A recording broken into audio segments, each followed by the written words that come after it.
Una vez más, quítese de vosotros. Señor, estamos delante de tu presencia, estamos delante de ti, Señor, deseando que tú hables a nuestro corazón, a nuestra vida en este día. Te hemos alabado, te hemos adorado, Señor, y es nuestro deseo, Señor, que tú en este día, Señor, toques nuestro corazón, nuestra vida a través de tu palabra, en el nombre de Jesús. Amén. Tomen asiento, hermanos. Bueno, no tengo la fecha, pero ya hace algunos años, hace como unos 15 años aproximadamente, puede ser más, puede ser menos, asistí a un congreso de pastores y líderes. Este congreso de pastores y líderes, el orador, quien organizó ese congreso fue la organización de Luis Palau. Y de entre los diferentes temas que se trataron, hubo un tema, hermanos, que se trató, que en ese momento fue de mucha bendición para mi vida, de mucha bendición para mi corazón. Y es un tema en contra precisamente de la amargura. Ahorita acabamos de leer, quítese de vosotros, ¿qué, hermanos? Toda amargura. Y bueno, ¿por qué digo que fue de bendición para mi vida? Pues porque en la vida cristiana, en el caminar cristiano, los cristianos no estamos exentos, amados hermanos, de tener de pasar este tipo de situaciones. También nosotros como creyentes, aunque hemos recibido a Cristo como Señor y Salvador, experimentamos enojo, experimentamos ira, a veces gritamos, etcétera, etcétera. Pero también muchas veces experimentamos, hermanos, amargura.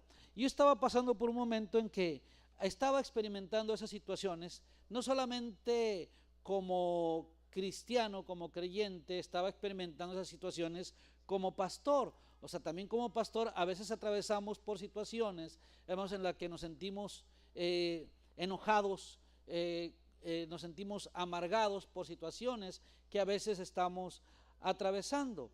Y recuerdo que en aquella ocasión yo tenía un sentimiento muy fuerte contra la congregación que estaba pastoreando, contra algunos líderes, y recuerdo que un maestro que tiene poco de fallecer, me dijo él: Ricardo, mira, te quiero dar un consejo.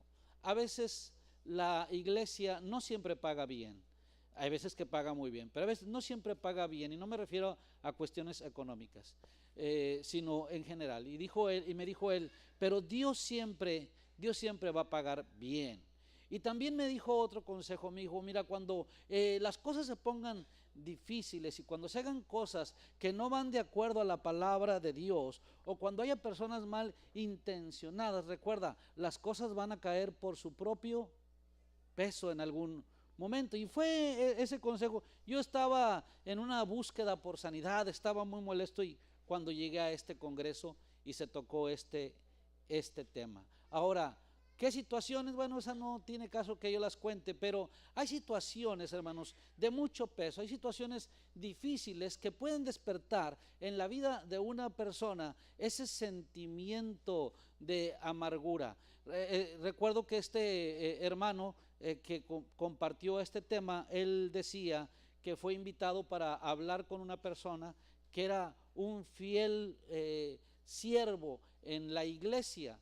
¿Qué le pasó a este hombre? Su esposa de pronto se fue, lo dejó con sus 2 hijos, y aquella mujer, pues aparentemente no había ningún motivo para que abandonara a su esposo, pero ella decidió irse con otro hombre. Pasaron los meses y entonces ella, como el hijo pródigo, volvió en sí, entró en razón, volvió entonces a casa arrepentida, le pidió perdón a su esposo la recibió en casa, pero entonces él le confesó al pastor que fue a ministrarlo que él había recibido a su esposa por sus hijos, pero que estaba esperando que sus hijos llegaran a la mayoría de edad para que entonces no solamente él dejara a su esposa, sino poderse vengar de ella. Es decir, tenía una razón para estar con esa amargura. Pero ahora piense, amados hermanos, en nuestro contexto, circunstancias o situaciones que pueden despertar en nosotros amargura, aún entre los miembros de la iglesia, porque son situaciones que ahora los miembros de la iglesia también viven. Por ejemplo, infidelidad es una situación que puede despertar un sentimiento de amargura. Piense ahora no solamente en infidelidad, piense en divorcio. Digo, comparando, siendo más específicos, piense en divorcio, piense en abandono de hogar, piense en violencia familiar o en violencia infantil, circunstancias que en algún momento pueden despertar ese sentimiento de amargura. Y no solamente piense en esas cosas, también puede pensar en extorsión. Digo, hablando de un contexto como en el que vivimos, piense no solamente en extorsión, piense en secuestro, piense en muerte. Cuando situaciones así, hermanos, nos rodean, y no solamente nos rodean, sino llegamos a experimentarlas, llegamos a vivirlas, entonces muchas veces eso puede desatar sentimientos que no duran una semana, ni 2 semanas, ni 3 semanas. Sentimientos que pueden durar mucho tiempo, que pueden durar años y que pueden inclusive convertirse en un estilo de vida. Sin embargo, a pesar de que acabo de mencionar circunstancias, situaciones de mucho peso, también hay circunstancias que aparentemente son triviales. Por ejemplo, una mujer se enojó con su pastor porque el pastor no estaba de acuerdo con ella en la definición del término alabanza. A partir de ahí, como el pastor no estaba de acuerdo, ella empezó a maquinar muchas cosas para poder echar fuera al pastor de la congregación. Otra persona se amargó porque no tuvo la oportunidad o no le dieron la oportunidad en el trabajo de un ascenso.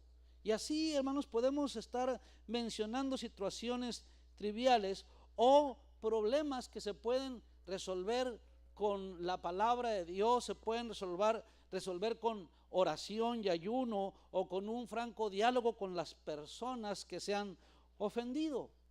Pero que a veces esas situaciones tan triviales no se resuelven porque esas situaciones tan triviales están rodeadas de chismes, están rodeadas de ofensas, están rodeadas de murmuración, o sea, cosas tan pequeñas que se hicieron grandes por el mal uso de la lengua, y entonces como resultado vino la amargura.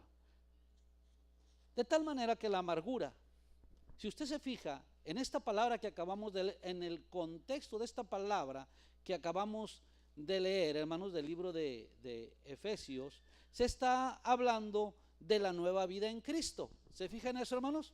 Se está hablando de la nueva vida en Cristo, y entonces habla de que el hombre nuevo que fue creado según Dios en justicia y santidad de la verdad, pues debe de desechar para caminar conforme a la voluntad de Dios. Y entonces dice que debe echar la mentira y que debemos de airarnos, pero no, digo, si nos airamos no pequemos, que no demos lugar al diablo, que no hurtemos, que ninguna palabra corrompida salga de vuestra boca, etcétera, etcétera. Y luego en el verso 30 dice, y no contristéis al Espíritu Santo de Dios, con el cual, ¿qué dice, hermanos? Fuisteis sellados para el día de la redención. Y entonces empieza la lista. Quítese de vosotros, ¿qué, hermanos? Toda amargura. Pero la amargura, hermanos, es fácil de justificar, no es tan fácil quitarse. Quítese de vosotros toda amargura, pero no es tan fácil quitarse. ¿Por qué? Porque la amargura es tan fácil de justificar y tan difícil, fíjese bien, de diagnosticar, porque es muy razonable disculpar la amargura delante de los hombres y disculpar la amargura delante de Dios. A la vez es común, es peligrosa, es perjudicial. Y entonces, ¿qué es amargura, hermanos? La amargura viene de un término griego que significa punzar, y viene también de una raíz hebrea que significa o que transmite la idea de algo pesado. Y en el griego clásico, la amargura transmite la idea de algo fuerte. Entonces, la amargura, hermanos, la amargura es algo fuerte y pesado que punza hasta lo más profundo. del corazón. Es algo fuerte y pesado que punza hasta lo más profundo del corazón. Por eso la amargura es difícil de desarraigarla, es difícil de quitarla, porque el resultado de la amargura son sentimientos muy profundos, quizás los más profundos de la vida.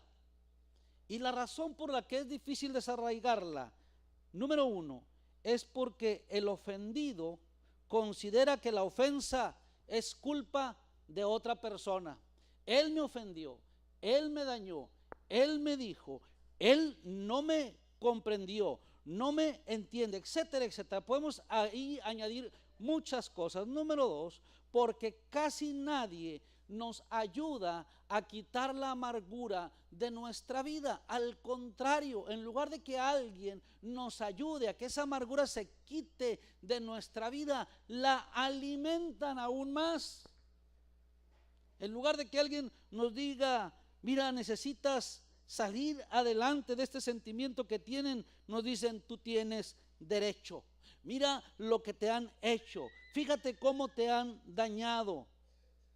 Lo cual nos convence aún más de que estamos actuando de manera correcta, pero usted y yo, hermanos, sabemos que no es así. Y finalmente, si alguien cobra el suficiente valor para decirnos, amigo, estás amargado, amiga, estás amargado, y eso es importante que lo sueltes, necesitas arrepentirte, entonces a esa persona la consideramos insensible, la consideramos como una persona que no nos comprende. La palabra de Dios nos dice, quítese de vosotros toda amargura, pero la amargura hace que muchas veces la persona que está amargada busque simpatía, busque compasión de las demás personas. Pero Efesios 4:31 nos dice, quítese de vosotros, ¿qué, hermanos? Toda amargura. Lo más tremendo es que cuando estamos amargados, generalmente no nos amargamos solos. Cuando estamos amargados, a veces estamos amargados con las personas más cercanas a nosotros. ¿Cuáles son las consecuencias de la amargura? Cuando una persona está con amargura, una persona amargada difícilmente entiende los verdaderos propósitos de Dios. Cuando una persona está en amargura, el problema es que contamina a otras personas, contamina a otros. Yo tengo a veces que pedirle perdón a algunos hermanos porque les transmito a veces en el deseo de desahogarme mi amargura, y entonces sienten empatía conmigo. Cuando menos me doy cuenta, ay, ya la regué, tengo que hablar con ellos. Fíjese lo que dice Hebreos 12:15. Alguien que lea Hebreos 12:15. Fuerte, por favor. ¿Qué dice, hermanos? Hebreos 12:15. Mira bien, no sea que alguno deje de alcanzar la gracia de Dios, que brotando alguna raíz de amargura os estorbe y por ella muchos sean contaminados. Dice, mira bien.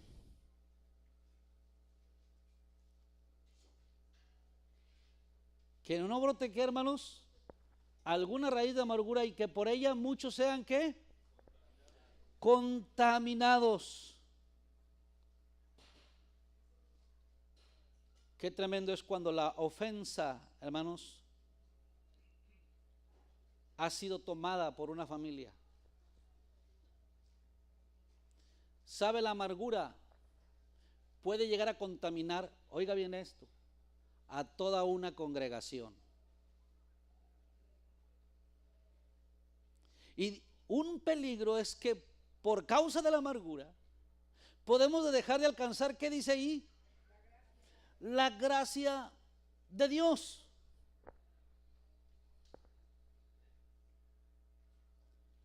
Porque el espíritu de amargura hace que una persona pierda la perspectiva.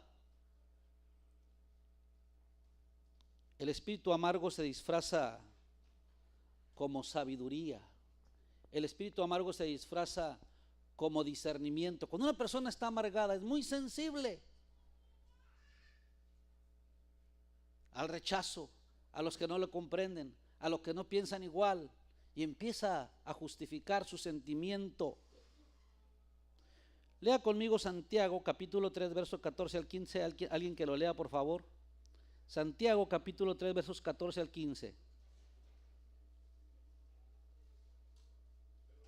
Sí, por favor.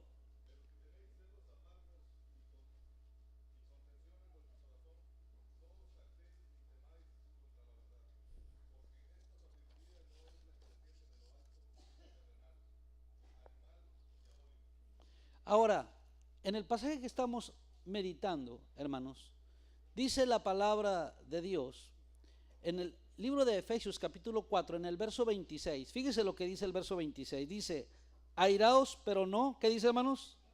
Pequéis, no se ponga el sol sobre qué. Y luego dice, ni deis lugar a quién, ni deis lugar al diablo. El espíritu amargo hace que se dé lugar al diablo. Y todo esto puede desatar en enfermedades. Hay personas que están enfermas porque no han logrado superar su problema, no han logrado perdonar, no encuentran una solución para el espíritu de amargura. Hay un resentimiento. ¿Sabe usted, hermanos, qué es resentimiento? Resentimiento es decir de nuevo. Una persona resentida es una persona que cuando recuerda vuelve a vivir el daño que le hicieron, la ofensa que le cometieron, la experiencia amarga que pasó.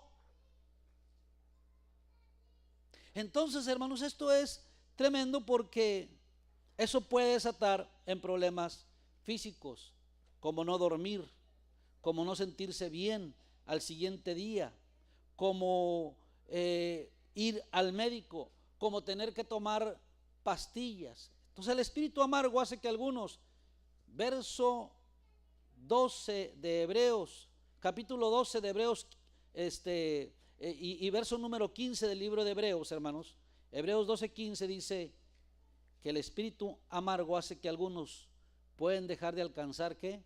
La gracia de Dios. Ahora, un examen, hermanos. Mediten estas preguntas. Pregunta número 1.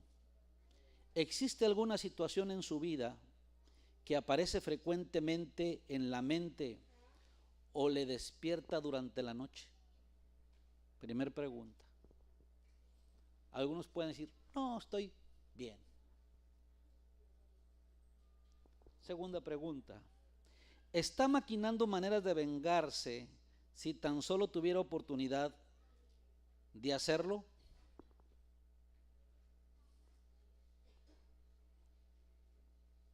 Tres, ¿recuerda hasta los más íntimos detalles de un evento que sucedió hace tiempo?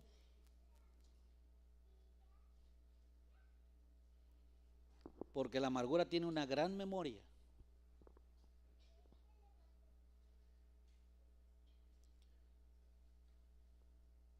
¿Por qué recordamos ese tipo de detalles con gran facilidad, hermanos? 4, cuarta pregunta. ¿Se siente ofendido y debido a que usted estima es víctima, está justificando ese resentimiento? Aquí la frase clave es que yo tengo la razón.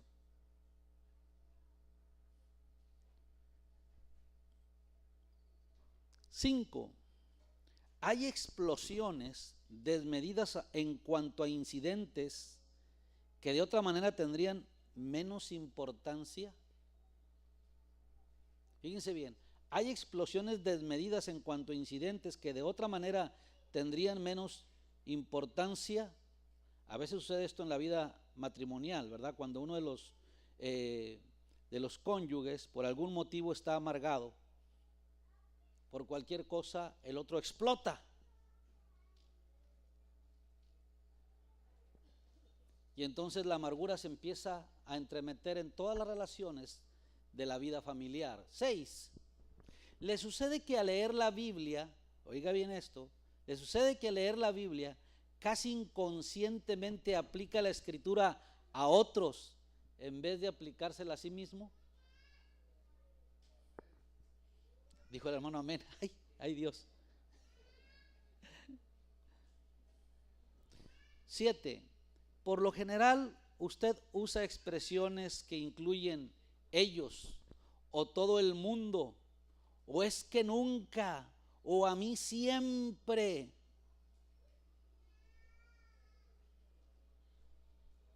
Ahora, esto que estoy diciendo no es para que usted saque el guante de béisbol y cache la bola y se la aviente a otro. Sí, porque este es para, habemos muchos catchers, ¿verdad? Este ahí para Rosalba, y este ahí para el pastor Armando, y estamos aventando, ¿verdad?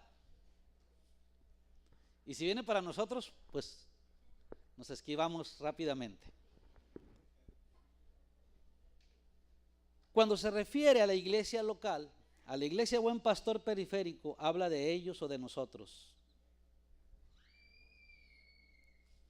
A veces la persona amargada empieza a distanciarse de la congregación cuando dice ellos, al referirse a los miembros de la iglesia. Efesios 4:31 dice, quítese de vosotros toda amargura. ¿Cómo no debemos tratar con la amargura? Viene un punto importante. ¿Cómo no tratar con la amargura? Para después pasar al final, cómo sí tratar con la amargura y concluir este mensaje. Número 1, ¿cómo no tratar con la amargura? Vengarse. La manera bíblica,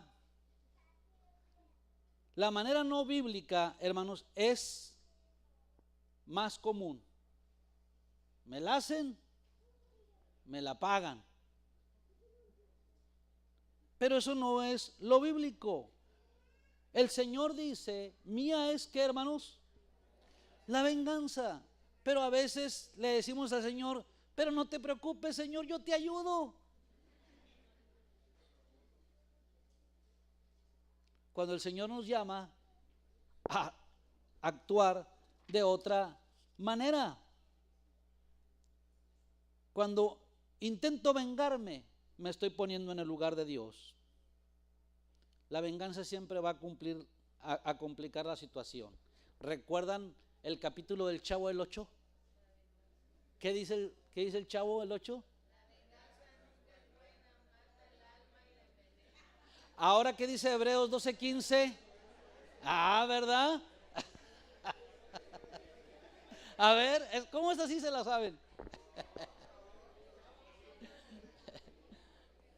Efesios 4:31, quítese de vosotros toda amargura. Hebreos 12:15, debemos de cuidar que no brote de nosotros alguna raíz de amargura.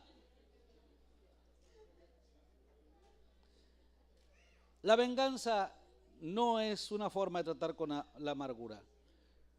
Minimizar el pecado de amargura, llamarlo por otro nombre, es que es celo de Dios.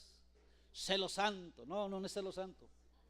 Te estás desquitando todo ese sentimiento que estás albergando en tu corazón.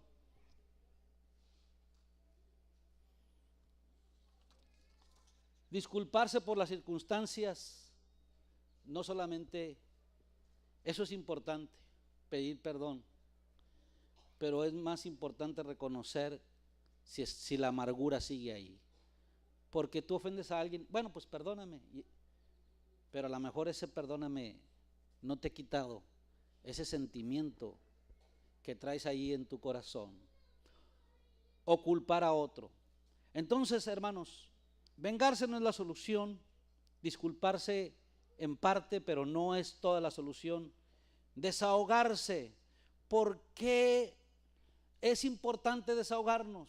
Pero cuando nos desahogamos, hermanos, tenemos que tener cuidado de con quién nos desahogamos, de con quién estamos externando ese sentimiento que traemos, porque muchas veces las personas con las que nos desahogamos estamos buscando que esas personas empaticen con nosotros, y cuando menos nos damos cuenta, ya las amargamos, ya esparcimos la amargura, y entonces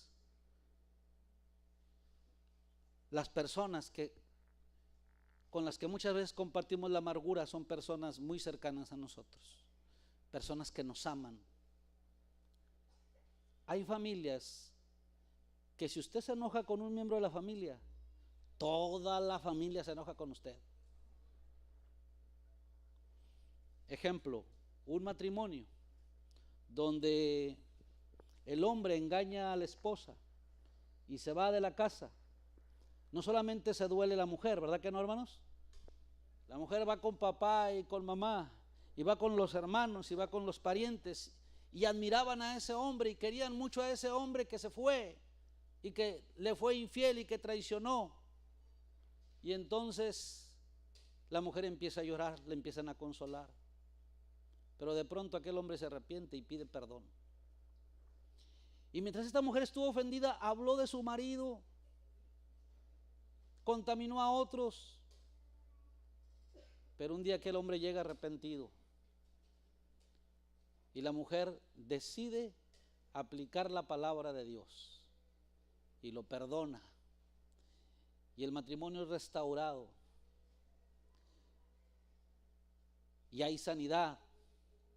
Pero a veces nada más hay sanidad hasta ahí, porque entonces familiares le dicen: pero ¿cómo pudiste hacer eso? No puedo decir algunas palabras que a veces expresan, ¿verdad? Pero le decimos: es que eres, ¿verdad? Y muchas cosas, porque hubo una contaminación.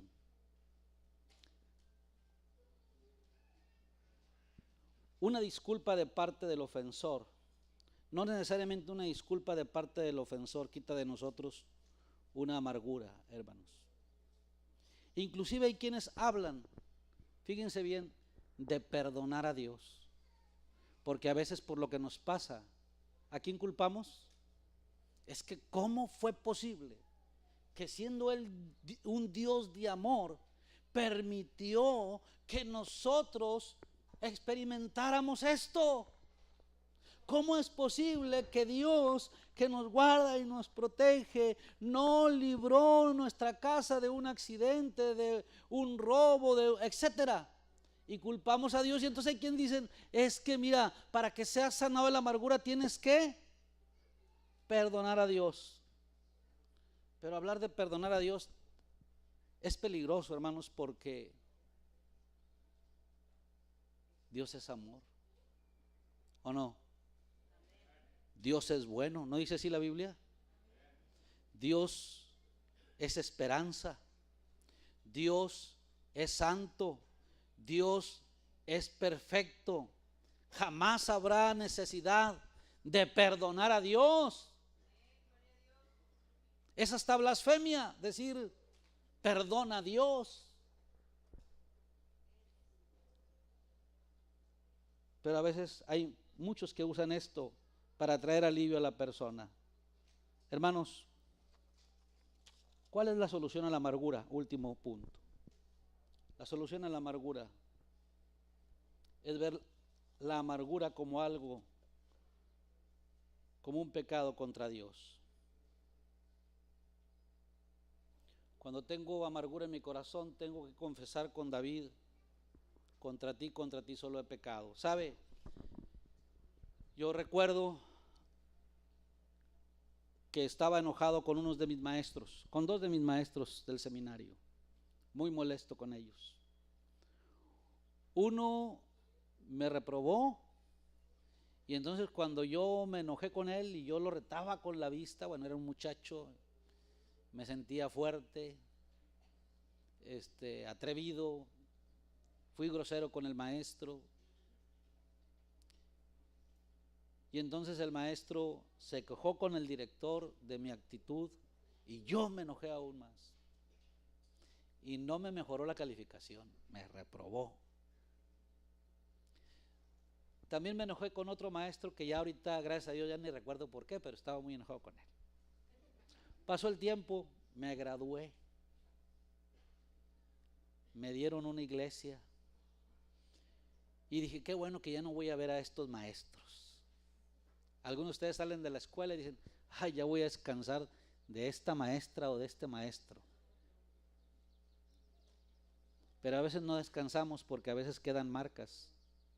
Y entonces yo me enojé con esos maestros y los criticaba. Y no solamente los criticaba en mi pensamiento, hablaba con otros y decía, no, es que este maestro es así y este maestro es así.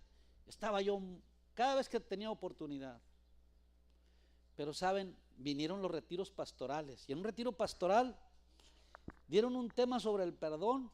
Y justamente, hermanos, cuando íbamos a orar, íbamos a poner en práctica el perdón, esos maestros se acercaban ahí conmigo, también pastores. Pero hermanos, como dice el dicho, el hambre me tumba y el orgullo. Entonces, sabía que tenía que perdonarlos o pedirles perdón, hermanos, pero como al estilo mexicano me aguantaba como los meros machos. Después vino un congreso y en el congreso alguien ministró sobre un asunto contra el enojo, contra el resentimiento, etcétera. Y entonces cuando íbamos a orar, ahí estaban ellos en el círculo y empezó una lucha, hermanos, que no duró una semana. Imagínense qué orgulloso era yo siendo pastor. A veces Dios nos tiene que dar gotitas de humildad, porque aún siendo cristianos, híjoles, nos creemos los más inteligentes, los más capaces, los más fuertes, los que a mí nadie me lastima, los que a mí nadie me hace nada, ¿sí? O por otro lado nos sentimos las víctimas por cualquier lado que le busquen. Finalmente, en un retiro estaban hablando, hermanos, acerca de la unidad. Y cuando el predicador iba a ministrar, estábamos en una fogata ahí en Sierra Linda. Yo estaba sentado y los hermanos estaban, pues ellos orando unos por otros y había círculos ahí de oración y abrazándose. Yo estaba solo, me senté y estuve orando. Y cuando estaba ahí sentado orando solo, llega uno de esos maestros y se sienta a un lado mío y me abraza y empieza a orar por mí. Y dije, ay, Señor. Y le dije, hermano, quiero decirle algo. Quiero pedirle que me perdone. Y entonces se sorprendió y dijo, pero ¿por qué?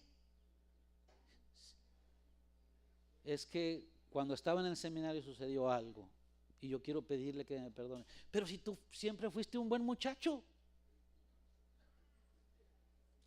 siempre muy tranquilo, muy paciente. Y entonces le dije, no, es que quiero pedirle que me perdone por sentimientos que hay en mi corazón contra usted. De veras, perdóneme, hermano, porque han pasado años y yo ese sentimiento no me lo he podido quitar. Y entonces el hermano me abrazó, oró por mí y dijo, Señor, te doy gracias porque Ricardo está siendo obediente a la palabra de Dios, y él me ministró. Pasó el tiempo, hermanos, y en otra actividad en la iglesia de la Trinidad se habló acerca del amor entre los cristianos. Y cuando se estaba hablando acerca del amor de los cristianos, el final de esa exposición, hermanos, fue cantar el canto Unidos. ¿Se acuerdan del canto Unidos, hermanos? En su nombre, Unidos. Y generalmente ese canto, hacemos un círculo y ¿qué hacemos, hermanos? Nos tomamos de las manos, ¿verdad? Y cuando lo cantamos, unidos siempre, y levantamos las manos. Pero cuando estábamos agarrando las manos, el otro maestro al que me faltaba pedirle perdón, fue y se puso a un lado y me agarró la mano. Fíjense la gracia de Dios, la misericordia de Dios, ¿verdad, hermanos? Y se puso allí a un lado y me agarró la mano. Y entonces dentro de mí dije, no puede ser. Y estábamos cantando unidos y el hermano, bien entrado en el canto, me levantaba la mano, él estaba más alto que yo. Entonces cuando él hacía así, pues mis pies quedaban colgando, hermanos. Y él decía, unidos, siempre unidos, y luego le hacía así, pues me sangoloteaba todo. Cuando ya terminó el canto, le dije, hermano, yo quiero decirle algo. Quiero decirle, por favor, que me perdone. Y reaccionó igual que el otro pastor. ¿Pero por qué, Ricardo? Le dije, por sentimientos que yo traigo en mi corazón. Quiero pedirle que me perdone. Quiero ser libre. ¿Sabe, hermanos? Hay un pastor, espero algún día invitarlo a predicar, que él se divorció cuando todavía no era cristiano y luego se volvió a casar, y en esa condición ya cuando se volvió a casar el Señor lo alcanzó y entonces él se convirtió. Él dejó un hijo y una hija del otro matrimonio. Mucho tiempo los hijos pues no estuvieron con él, pero él cuando ya era cristiano pues buscó a sus hijos, buscó reconciliarse con sus hijos, se reconcilió con su hijo, se reconcilió con su hija. Y después de que ellos se reconciliaron, los hijos se dieron cuenta que algo había sucedido en la vida de su papá, porque su papá ya no era igual, ya no era el que tomaba, ya no era el que fumaba, ya no era otra persona. Y es que el papá había recibido a Cristo como Señor y Salvador y ahora era pastor. Entonces el yerno de él invitó a su hija, fueron a la casa del pastor a visitarlo. Él todavía no era pastor en ese momento, y hicieron una carne asada, porque pues en Monterrey es la forma de celebrar, ¿verdad? Siempre carne asada, y que platillo y para todo carne asada, y cabrito no porque sale muy caro. Y ahí la hija le dijo que pues notaba algo raro en él, y él le confesó que él era cristiano, etcétera, etcétera. Pasó el tiempo y un día él recibe la noticia de que sucedió algo en la casa de su hija. Hermanos, se metieron unos hombres, apuñalaron al esposo de la muchacha, a ella la violaron y la mataron, y al hijo de ellos, un niño chiquito, también lo asesinaron. Cuando él llegó, tuvo que entrar y ver la escena, reconocer los cuerpos, ver las paredes llenas de sangre, ver a su hija muerta, y luego vio a su nieto. Parece que él estaba dormidito, con el abanico le estaba dando, pero se dio cuenta que también al niño lo habían matado. Qué difícil son esas situaciones, hermanos. Imagínense, no es tan fácil, ¿verdad que no, hermanos? Qué difícil es perdonar a los ofensores. Pero con la ayuda de Dios, pasaron años, no fue tan fácil, hermanos. Con la gracia del Señor, con la asistencia del Espíritu Santo, él pudo perdonar. Perdonar, hermanos,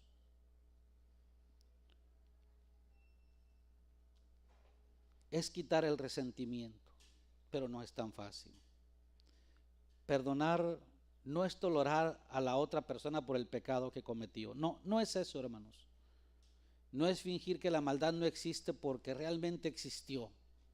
No es tolerar, no es consentir, no es aguantar, no es no prohibir. Eso no es perdonar. El perdón viene de un término griego que significa mándalo fuera, échalo fuera. De tal manera, hermanos, que aunque no olvidemos que ese recuerdo ya no siga produciendo en nosotros los efectos y las heridas y la amargura que hay en el corazón. Y eso, hermanos, cuando nosotros estamos dispuestos a obedecer la palabra de Dios, solamente el Señor puede operar de manera extraordinaria el corazón de una persona que se siente así. La única manera de apagar la grabadora es perdonando, es echando fuera. Mi esposa fue pastora primero que yo, se graduó primero que yo, pastoreó también primero que yo. Y en una congregación hubo una familia numerosa, esa familia, que le hizo mucho daño. Y cuando nosotros éramos novios o recién casados, el recuerdo de ese daño que le hicieron a ella, pues hacía que a veces ella se pusiera triste, se pusiera a llorar. Pero el Señor la empezó a ministrar. Y ella un día decidió perdonar. ¿Que recuerda? Pues sí recuerda. Pero el recuerdo ya no provoca en ella ningún daño. ¿Que ve a las personas? Pero las ve diferente, ya no las ve como aquellos que me hicieron daño, sino como hermanos en Cristo. El perdón no absolve al ofensor, pero libera al que trae un corazón lleno de amargura. El perdón, hermanos, es importante porque trae sanidad al corazón resentido. Aunque a veces el perdón, hermanos, es difícil practicarlo, el perdón es medicina para el alma. Cuando alguien nos ofende, la Biblia dice que no se ponga el sol sobre ¿qué, hermanos? Sobre vuestro enojo, ¿verdad que sí, hermanos? Tenemos que procurar hacerlo rápido, perdonar rápido, porque si no se puede convertir en amargura. El perdón debe ser continuo. Debemos de perdonar ¿cuántas veces? 70 veces. ¿Qué quiere decir? Siempre. El perdón debe de marcar un punto final, aunque no significa olvidar, hermanos, aunque no significa tampoco amnesia espiritual. El perdón debe de marcar un punto final, porque el perdón es la única manera de arreglar el pasado. Hermano, ¿cómo está su vida, su corazón? No voy a pedir que pasemos al frente, porque no se trata en este momento de exhibir. Se trata de que el Espíritu Santo empiece a ministrar nuestra vida, porque seguramente en esto que estoy compartiendo, hermanos, han venido recuerdos, han venido personas, han venido situaciones, han venido circunstancias en las que nos damos cuenta que no ha habido sanidad. Póngase de pie, por favor.